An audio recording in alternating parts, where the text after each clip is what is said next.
intercessão de Maria sobre ele, para que tudo aquilo que Deus quer que seja dito hoje, que Ele traga na memória, no coração dele também. Ave Maria.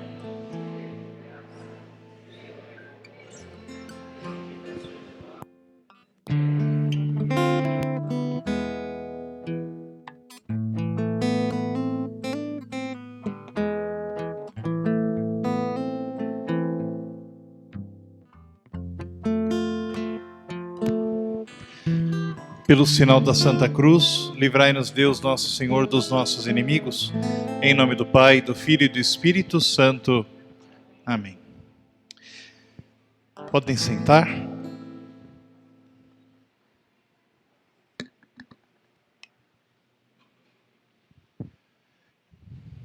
Pediram hoje para eu compartilhar com vocês um pouquinho sobre o jejum e a oração.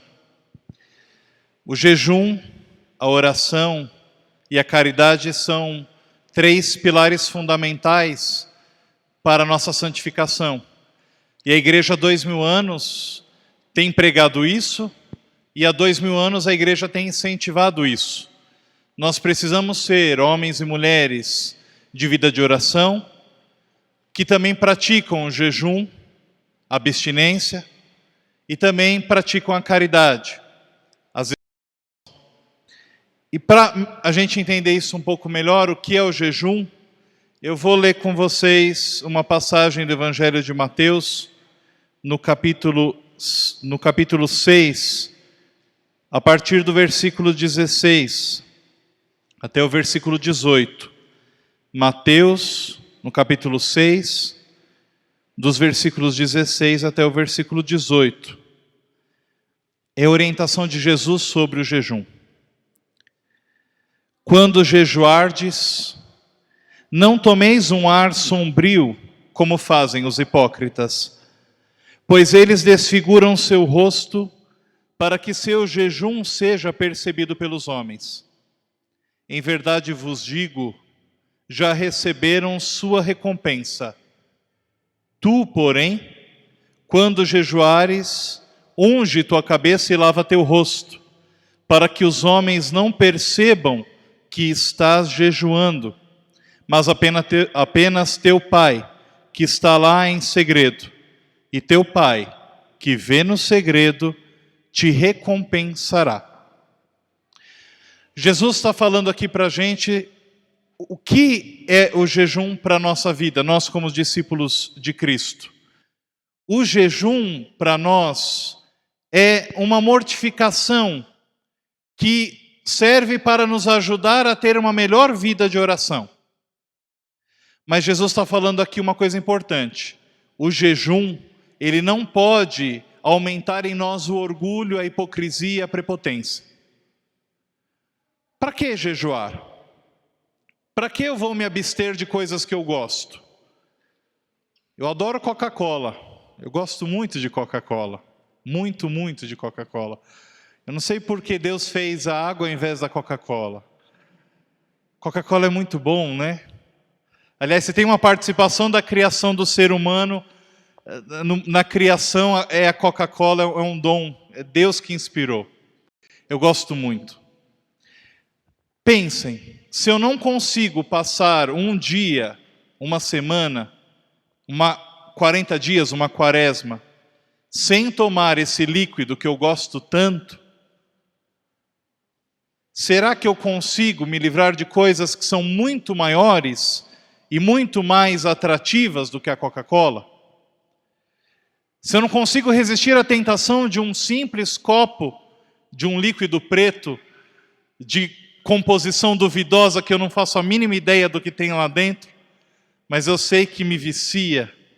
Se eu não consigo me livrar daquilo que está naquele copo, que é algo simples, será que eu vou conseguir me livrar de coisas muito maiores, de tentações muito maiores do que um copo de Coca-Cola? Para isso, então, que existe o jejum, a mortificação.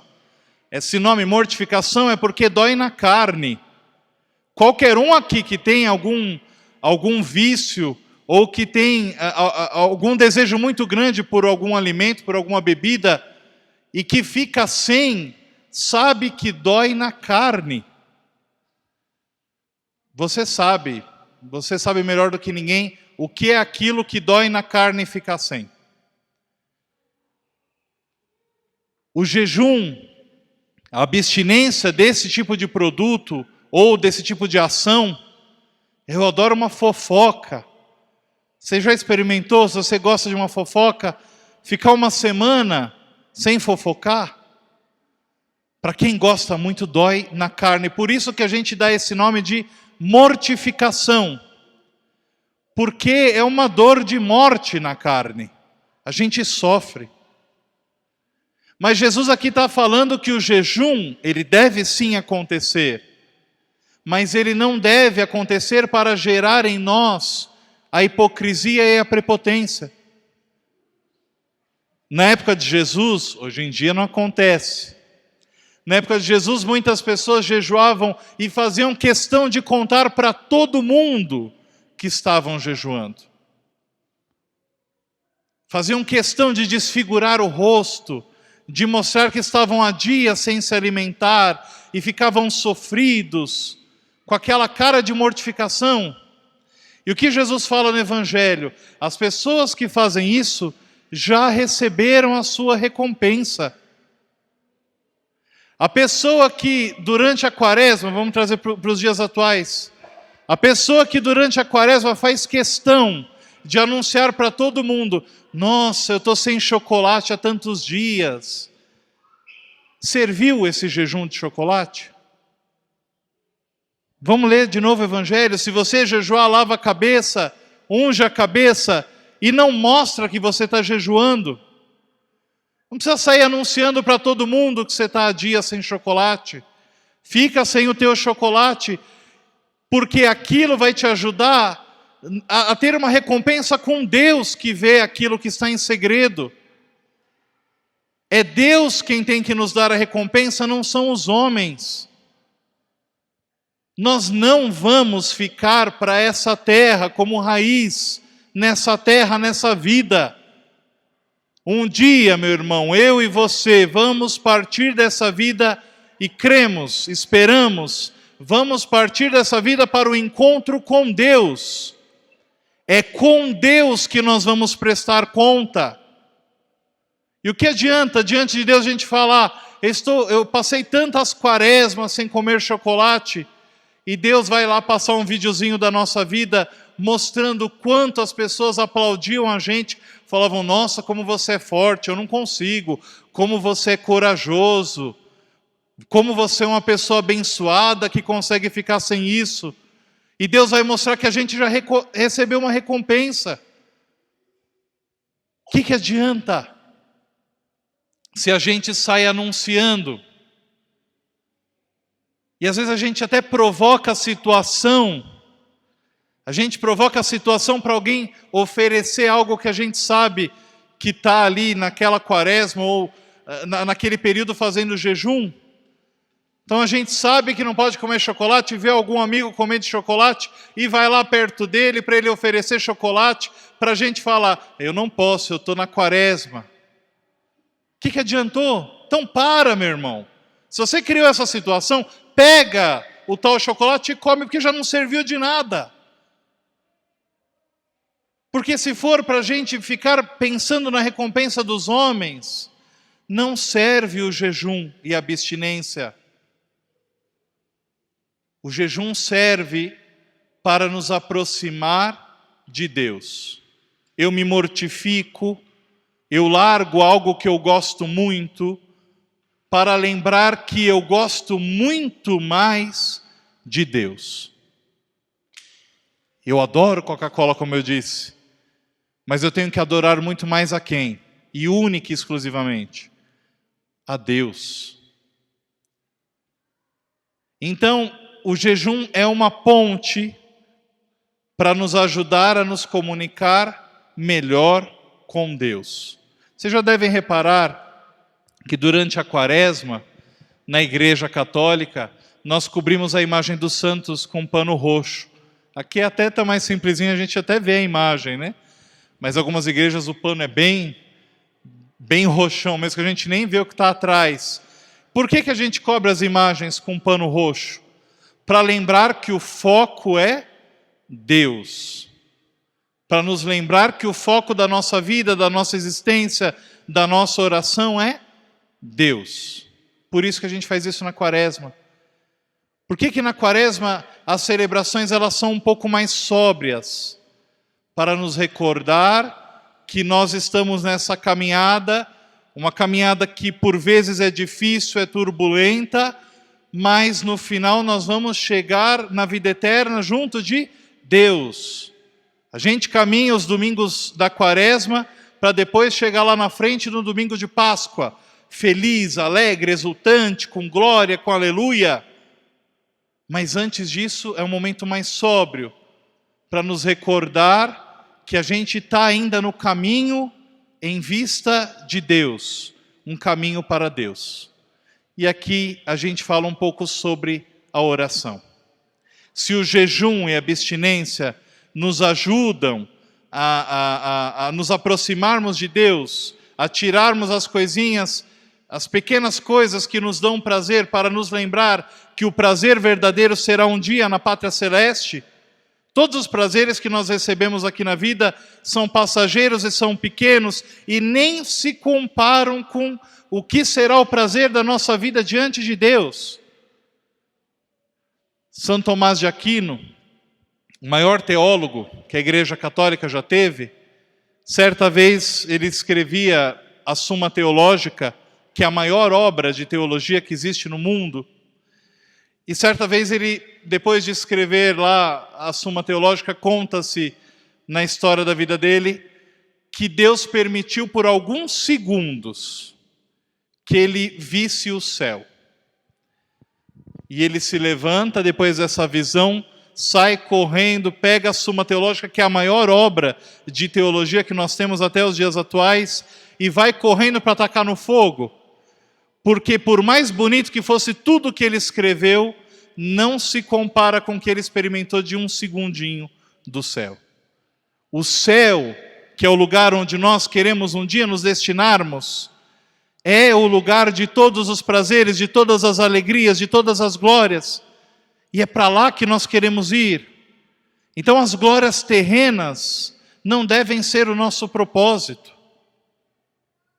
E agora falando da vida de oração, como anda a nossa vida de oração? E em quais momentos nós rezamos? Muitos sabem, eu por 6 anos fui seminarista. Fui seminarista por 6 anos. E eu digo para vocês, era muito mais fácil uma vida de oração quando a capela estava cheia, quando os cantos eram bonitos, quando tudo estava bonito, mas era mais difícil a vida de oração quando eu estava sozinho. Como é difícil a oração quando a gente está sozinho.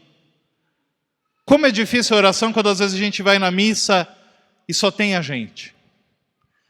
É tão mais fácil a missa quando a gente vai na missa, a missa está lotada, e o ministério está cantando bonito, e o padre está pregando bem. Não é fácil ir na missa quando é assim?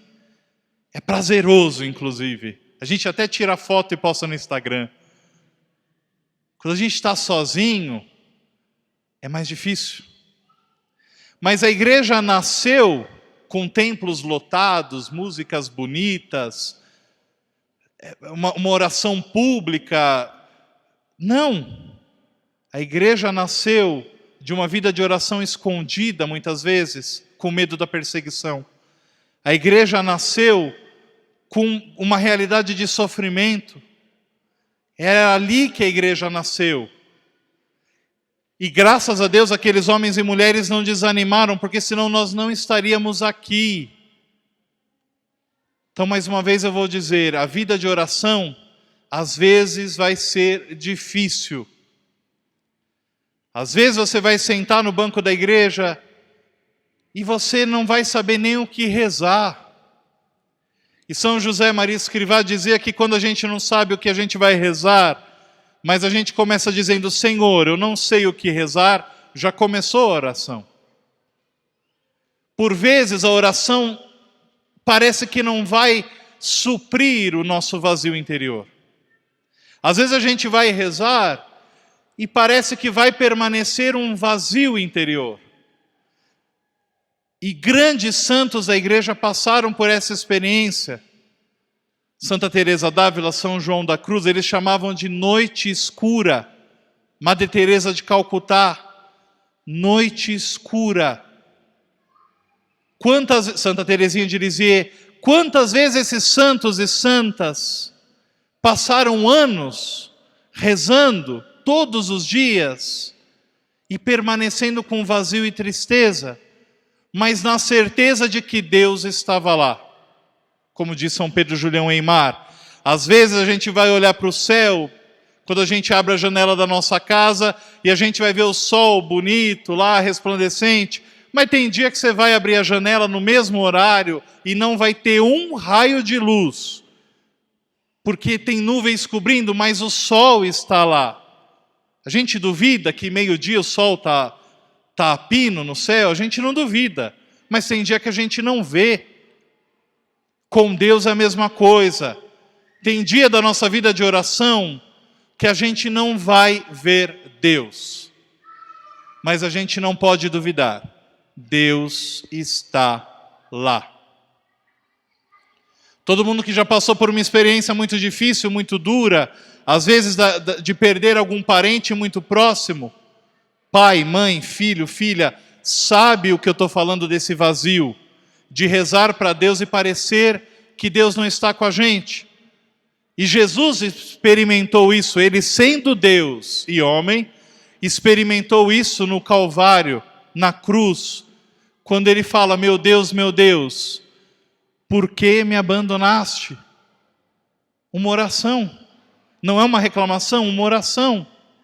Mas Deus está lá. A gente tem que confiar nisso, Deus está lá. Abrindo a primeira carta de Paulo a Timóteo, no capítulo 2, São Paulo vai falar o seguinte, capítulo 2, Timóteo. Recomendo, pois, antes de tudo, que se façam pedidos, orações, súplicas e ações de graça por todos os homens, pelos reis e por todos os que detêm autoridade, a fim de que levem uma vida calma e serena, com toda piedade e dignidade. Eis o que é bom e aceitável diante de Deus, nosso Salvador, que quer que todos os homens sejam salvos e cheguem ao conhecimento da verdade. Pois há um só Deus e um só mediador entre Deus e os homens, um homem, Cristo Jesus, que se deu em resgate por todos. Há um só mediador. Pô, Carlos, mas você acabou de falar que a gente tem que rezar, e rezar também uns pelos outros. Nós temos que rezar e rezar um pelos outros. Mas Paulo está falando aqui que há um só mediador. Como eu posso rezar por alguém se há um só mediador que é Cristo?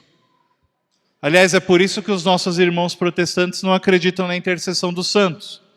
Eles falam abertamente, publicamente, que os santos não poderiam interceder, porque há um só mediador entre Deus e os homens, que é Jesus Cristo, como a gente acabou de ler na palavra de Deus, e que é verdade, há um só mediador, Jesus Cristo.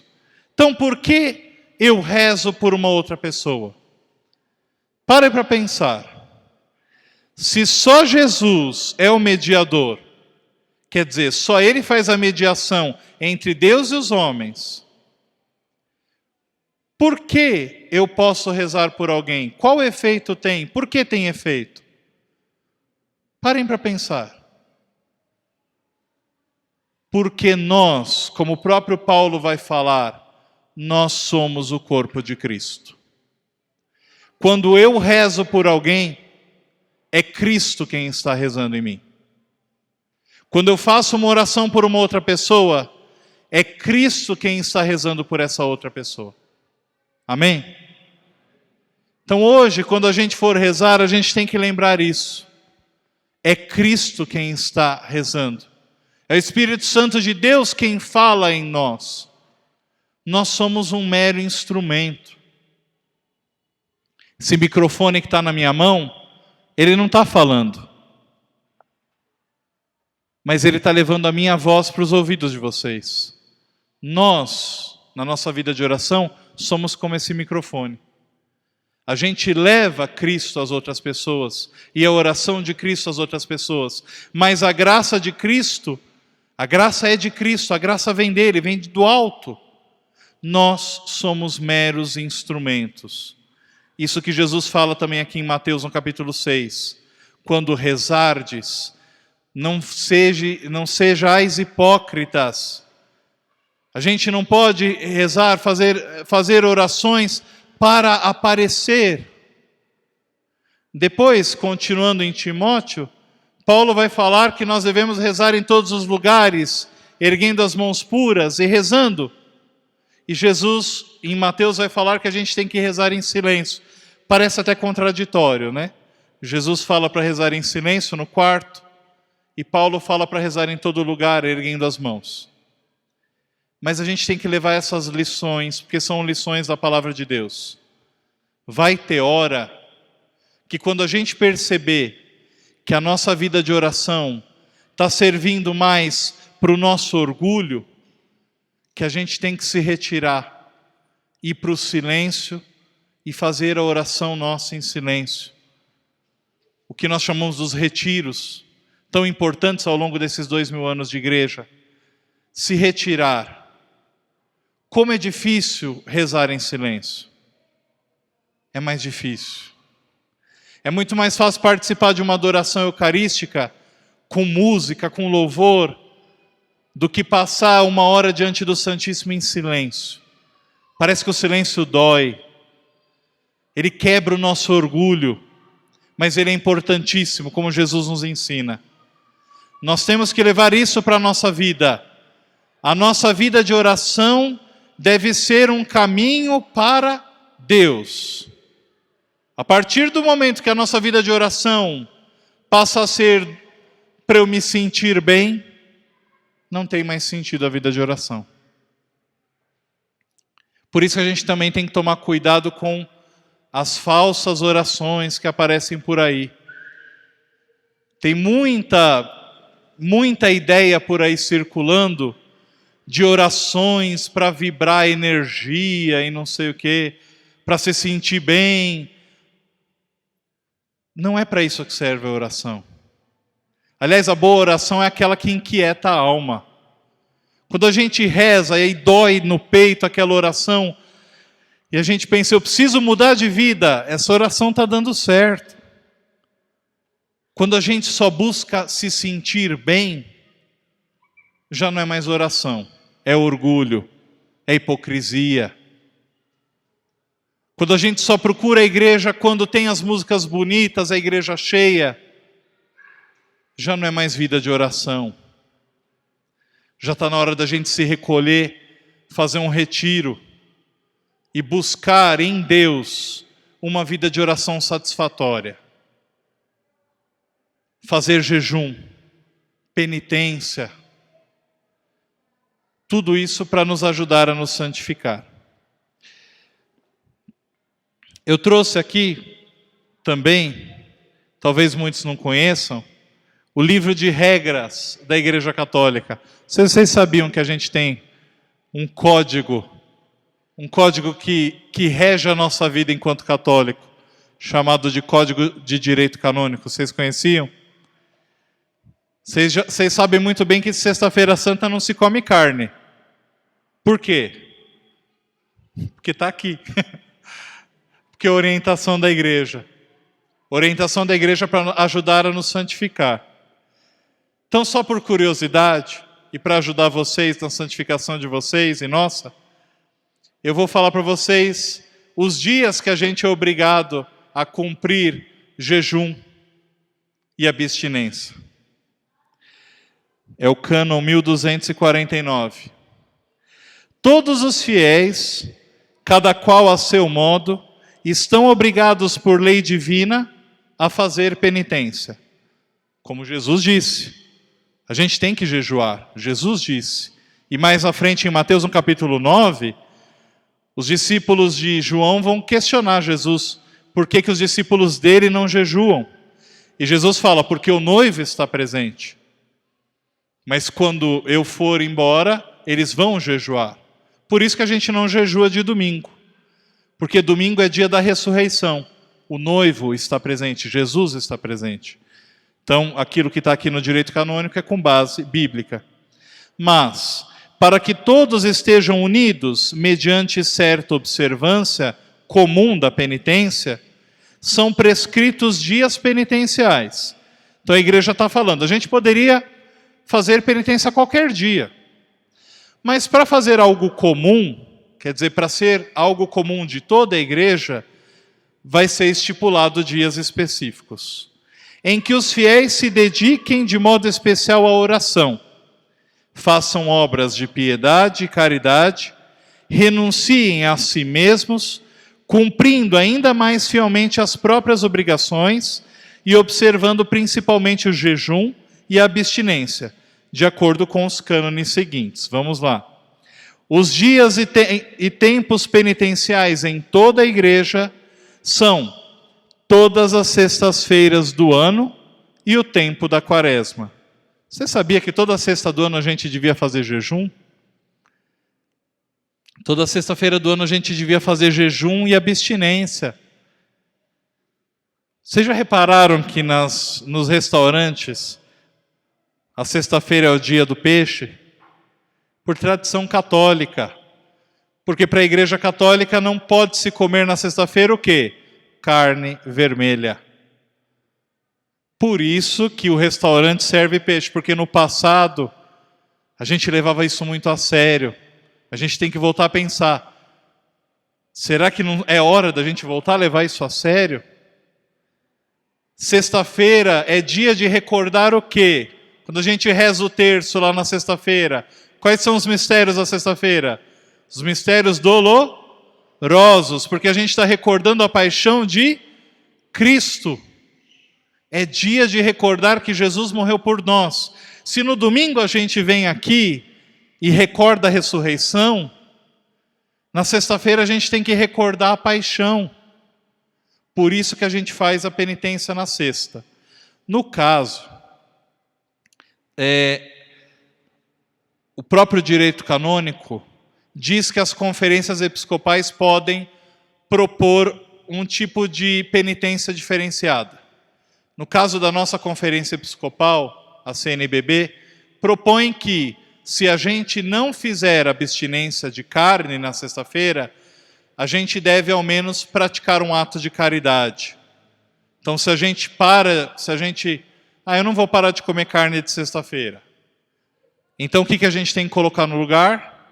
Ato de caridade. Mais uma vez, lembrando do Evangelho de Mateus, a caridade em silêncio. Não precisa anunciar para todo mundo. Não precisa dar uma cesta básica para alguém tirar selfie. Primeiro que é feio, né? E depois que não te leva para o céu. Porque Deus vai te mostrar seu Instagram. Então, se na sexta-feira a gente resolve não fazer a penitência que o direito canônico propõe, a gente tem outra opção. Qual é a opção que a gente tem? Praticar um ato de caridade. Se eu pedisse para vocês pensarem, quais foram os últimos atos de caridade da sexta-feira que a gente fez? Às vezes a gente esquece, né? Algum pode até falar, Carlos, mas eu esqueço porque eu sou muito humilde. Né? Deus fala para a gente esquecer, né? O que a mão direita faz que a esquerda não veja. Então, se a gente não pratica o jejum na sexta-feira, ao menos a gente tem que praticar caridade. Observe-se a abstinência de carne e de outro alimento, segundo as prescrições da Conferência dos Bispos, como eu disse, em todas as sextas-feiras do ano, a não ser que coincidam com algum dia enumerado entre as solenidades. Por exemplo, caiu na sexta-feira, dia de São José, que é solenidade. Precisa fazer penitência nesse dia? Não. porque solenidade a gente recorda a Páscoa também. Então, nesses dias festivos, inclusive no dia de São José, a gente canta o Glória. Tem uma coisa que alguns padres falam, eu fico com muita raiva na quarta-feira de cinzas, quando alguns padres falam o seguinte: durante a quaresma não se canta o Glória.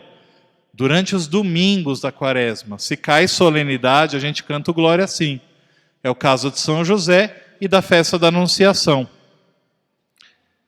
Então, se cai solenidade na sexta, a gente não é obrigado a cumprir a penitência. Não se cumpre, na verdade, como está aqui, né? A não ser que coincidam com algum dia numerado. Por quê? Como Jesus vai falar no Evangelho, no capítulo 9 de Mateus, se o noivo está presente, se é solenidade, se recorda a ressurreição, não se faz o jejum. Observem-se a abstinência e o jejum na quarta-feira de cinzas e na sexta-feira da paixão e morte de nosso Senhor Jesus Cristo. Percebam que aqui já não tem mais outra opção. Quarta-feira de cinzas e sexta-feira santa, jejum e abstinência de carne. O que será que a gente comeu nessa quarta-feira de cinzas, hein? Será que a gente comeu carne? Será que a gente esqueceu? Se a gente esqueceu, já vê qual é o dia da quarta-feira de cinzas do ano que vem e já marca na agenda do seu celular, para você não esquecer. Por que a gente não come carne na quarta-feira de cinzas? Para a gente lembrar isso, da penitência, a gente lembrar que a gente não é nada, que a gente é pó, que isso daqui vai virar pó, a nossa carne, o nosso corpo vai virar pó, o nosso destino é o céu. Inclusive, na quarta-feira de cinzas, quando colocam as cinzas na nossa cabeça, o padre fala, né? Lembra-te de que és pó e ao pó has de voltar, né? Ou convertei-vos e crede no Evangelho. O texto original, né, o texto utilizado pela tradição é esse. Lembra-te de que és pó e ao pó has de voltar. Aliás, é uma frase que nem surge, nem entra propriamente da tradição judaica. Entra na tradição, na verdade, romana. Quem tem um Peugeot preto que está na porta do padre, se puder tirar, ele está entrando com o carro lá. Vem da tradição romana. O imperador, quando ele assumiu o cargo de imperador, ia alguém lá no ouvido do imperador, isso era a tradição. Primeiro ato dele, acabou de ser coroado imperador de Roma. Ia alguém no ouvido dele e falava: memento homo, quia pulvis es et in pulvere reverteris. Isso é, lembra-te, homem, de que és pó e ao pó has de voltar. Lembra-te, homem, de que és pó, isso és nada. Não importa que você é o imperador, o presidente, o rei, você é pó, você é nada. Por isso que na quarta-feira de cinzas a gente recebe isso. O pó das cinzas para nos lembrar isso. E quem são os que estão obrigados à lei da abstinência? Talvez a gente não saiba. Estão obrigados à lei da abstinência todos acima dos 14 anos, até o fim da vida, e o jejum a partir dos 18 anos completos, até os 59 anos completos. Eba, já fiz 60 anos, não preciso mais jejuar? Não precisa mais. Mas se você conseguir, você faz por uma opção pessoal. A criança pequenininha com menos de 14 anos está chorando lá porque quer comer um pedaço de carne na sexta-feira santa. Se comer não é pecado mortal, tá? Não se desespera. Então, se você comia carne, eu lembro até hoje, eu chorava, porque eu não entendia. 8 anos de idade, na sexta-feira santa, eu lembro até hoje. Eu acho que minha mãe chorava mais porque eu queria comer um salgado de frango da padaria, e minha mãe falando: é um absurdo esse menino pagão. Mas minha mãe não conhecia o direito canônico, agora vocês conhecem. A partir dos 14 anos, a obrigação. O que não significa que as crianças pequenas não precisem aprender desde pequenas isso. Então, caminhando para o fim aqui, eu peço que vocês ensinem as crianças a rezar. São José Maria Escrivá diz que depois da oração do sacerdote nas missas e a oração das religiosas nos conventos, a oração mais poderosa que existe no mundo é a oração de uma criança. Depois da oração do padre e da oração das freiras que vivem como vida contemplativa para isso, a oração mais poderosa que toca o coração de Deus é a oração das crianças. Leva isso hoje. Será que as crianças estão aprendendo a rezar? A criança sabe toda a dancinha do TikTok, mas você pede para a criança fazer o sinal da cruz e sai qualquer coisa menos o sinal da cruz. A criança sabe toda a musiquinha da galinha, da galinha pintadinha, do mundo bita. Pede para a criança rezar o Pai Nosso, já não sabe. Se nós não ensinarmos as crianças a rezarem,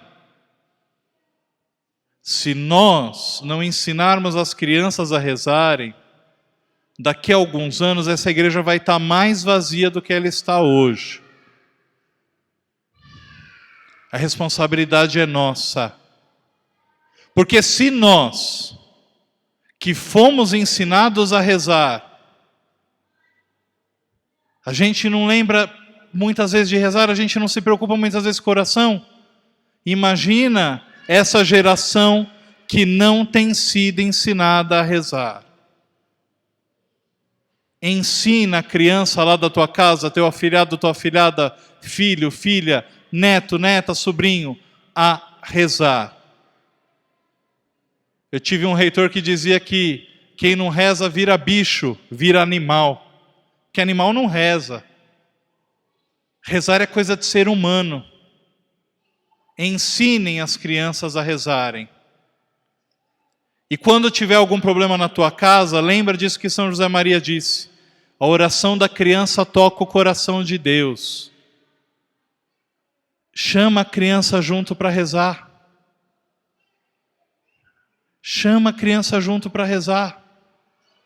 Pede para a criança interceder por você, impor a mão em você e rezar por você.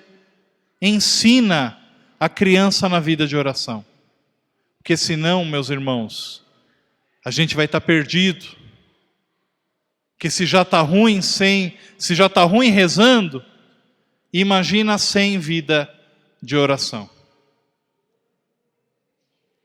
Eu peço para a gente fazer um momento de silêncio, fechando os olhos.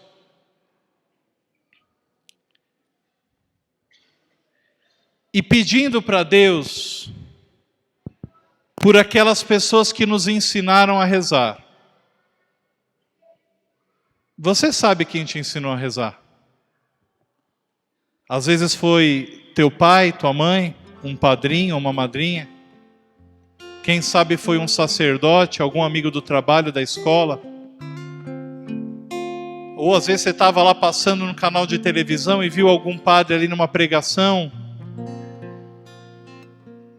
Ou você escutou um CD de alguma música católica que era uma oração e ali você aprendeu a rezar com a música. Pensa naquela pessoa que te ensinou a rezar. E reza por ela. Às vezes essa pessoa já não está mais aqui com a gente. Às vezes essa pessoa já foi para junto de Deus. Mas reze por ela. Se ela já partiu desse mundo, para que ela encontre a salvação. E agradeça a Deus por ter colocado essas pessoas na sua vida.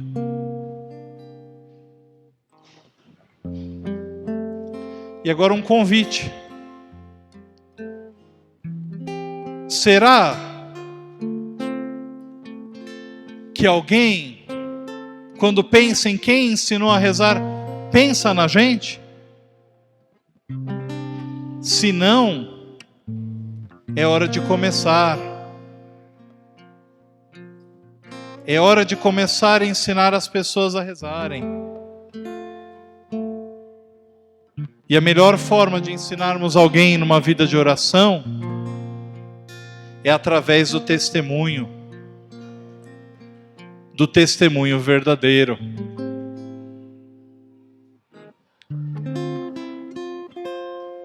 Se no nosso último momento Jesus se deparar com a gente e perguntar para a gente: quantas pessoas você trouxe para perto de mim? Quantas pessoas você ensinou a rezar? Quantas pessoas você afastou de mim por causa da sua hipocrisia? Quantas pessoas você afastou de mim por conta da falta do testemunho? Já pensou se for esse o diálogo com Cristo? Será que estamos preparados para esse diálogo? Que pode ser a qualquer momento. Quanto tempo nós gastamos de oração por dia? A oração vocal e a oração mental. No meu dia, eu passo o dia pensando no bem dos outros, pensando que os outros se convertam? Ou eu passo o dia maldizendo as outras pessoas na minha mente? Quantas vezes eu e você, nós nos vimos pensando mal das outras pessoas? E quantas vezes nós rezamos por essas pessoas? Nem sempre é fácil rezar por algumas pessoas. E você sabe quem está passando na sua mente agora? Alguém que é difícil rezar por ela. Mas Carlos, tal pessoa me trouxe muita mágoa. Reza por ela.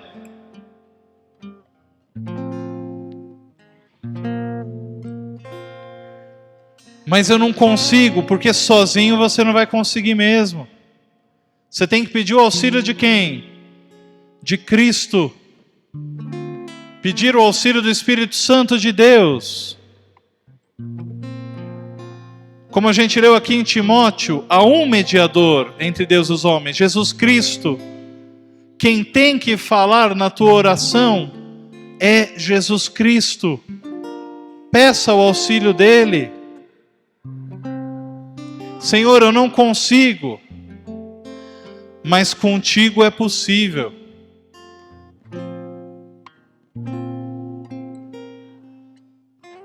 Reza pelas pessoas difíceis. Reza pelos teus inimigos. Reza por aquela pessoa que te deu uma rasteira no trabalho. Aquela pessoa que inventou uma calúnia de você que não é verdade, que você sofreu por conta disso. Reza por essa pessoa. Não é fácil. Mas quem disse que a oração é só para nos trazer a paz? Ela vai incomodar às vezes. Mas a tua oração tem o poder, por graça de Cristo, de santificar outras pessoas. A tua maldição não tem esse poder. A fofoca que você faz de alguém lá do seu trabalho, do seu estudo, da sua rua, da sua família, não tem o poder de transformar vidas.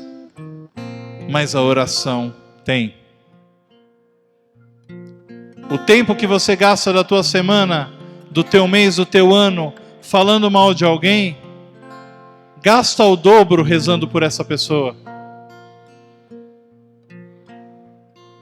O tempo que às vezes a gente gasta criticando as pessoas, os nossos governantes, como a gente acabou de ouvir na palavra de Deus. Rezai pelos vossos governantes. Senhor, não é fácil. Às vezes a gente nutre ódio pelas pessoas. Mas a gente tem que rezar. Nem sempre vai ser fácil. E o tempo que às vezes a gente gasta maldizendo, a gente tem que dobrar rezando, para que se convertam. E acreditar que as pessoas podem sim se transformar.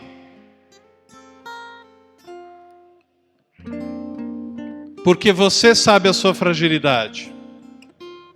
Mas você sabe também quantas coisas você já venceu. Quantos vícios. Quantos traumas. Se você, que é pó, que é nada, com o auxílio de Cristo conseguiu vencer, por que as outras pessoas não podem? Ah, mas fulano tem uma vida de pecado há tanto tempo. Fulano tem uma vida pública de pecado. E o teu pecado que ninguém vê? Você também não tem?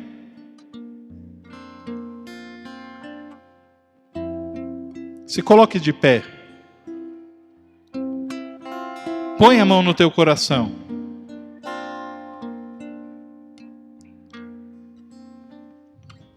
E reza. Reza a Deus do profundo do teu coração, para que Deus te ajude a rezar. Reze para que Deus te ajude a rezar. Sobretudo nos momentos mais difíceis, nos momentos de noite escura, nos momentos em que você não acredita em mais nada. Peça para Jesus te ensinar a rezar. Peça.